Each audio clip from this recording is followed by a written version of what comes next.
বিসমিল্লাহির রহমানির রহিম। আশা করছি সকলেই ভালো আছেন। তো আমার নতুন আরেকটি ভিডিওতে আপনাদের সবাইকে স্বাগতম। তো আজকের ভিডিওটা একটু অন্যরকম। তো আমার হাতে দেখতে পাচ্ছেন যে এটা একটা নাপা, এই যে র্যানামাইসিন। তো আমার কিছু কবুতরের শীতের দিন ঠান্ডা লাগছে, তো আমি এইগুলো আমার কবুতরকে এখন খাওয়াবো।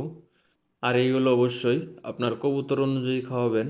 আমার 22টা কবুতর, তাই আমি 2টা নাপা, একটা রেনামেসিন আর হাফ কট্টা চাউল একসাথে নিয়ে মিশ্রণ করব।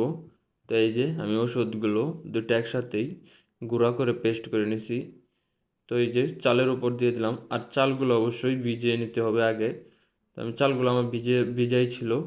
তো এই যে ওষুধগুলো দিয়ে দিলাম, দিয়ে দেওয়ার পরে এটা আমি ভালোভাবে মিশিয়ে দেব। আবারও বলতেছি, 2টা নাপা, একটা র্যানামাইসিন দিতে হইব হাফ কট্টা চালের মধ্যে 20টা কবুতরের ক্ষেত্রে।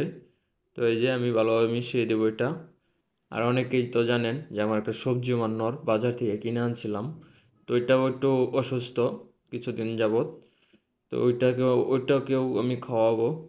তো ওইটা থেকে আমার মনে হয় যে বাকি কবুতরগুলো হয়তো অসুস্থ হয়ে যেতে পারে।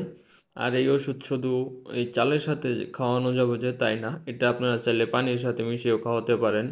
কিন্তু পানির ক্ষেত্রে খাওয়ানোর নিয়মটা আমি জানি না।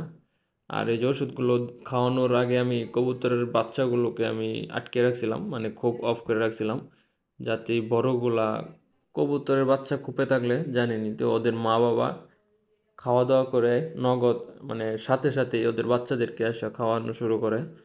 তো তার কারণে ওই বড় কবুতরগুলোর কোনো উপকারই আসবে না। তাই আমি এদেরকে অফ করে রাখছিলাম যাতে ওই কবুতরগুলোর পেটে থাকে। তো এই যে ডালিম গাছে কিছু পোকা ছিল। তো আজকের ভিডিওটা এই পর্যন্তই। সকলেই ভালো থাকবেন, সুস্থ থাকবেন। আসসালাম।